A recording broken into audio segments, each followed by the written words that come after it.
Jaz bi se najprej zahvalil vsem volivkam in volivcem za vso podporo, mislim, da je bila dobra, ampak vendarle jaz ne morem biti zadovoljen s tem rezultatom.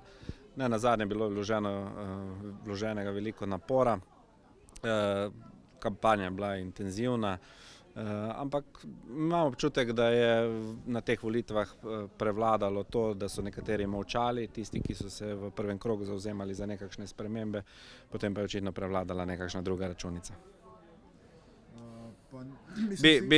Bi pa želim pa tudi čestitati kandidatu, sem ga tudi že poklical, proti kandidatu Ivanu Molanu sem mu čestital in mu zaželel uspešno delo v naslednjem mandatu.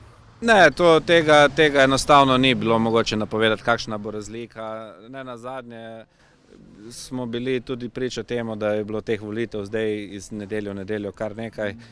Tudi to je v določeni meri botrovalo k volilni abstinenci, ampak mislim, da pa če bi bili tisti, ki so se zavzemali za spremembe, vsaj deklarativno bolj aktivni in pozvali svoje volivke in volivce, da gremo na volitve, da spremenimo nekaj v Brežicah, bi bil rezultat lahko bistveno bolj drugačen.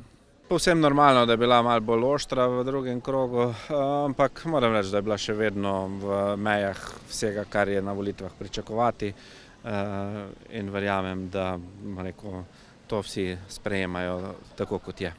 Kaj pa zdaj naprej, v bistvu pač župan je isti?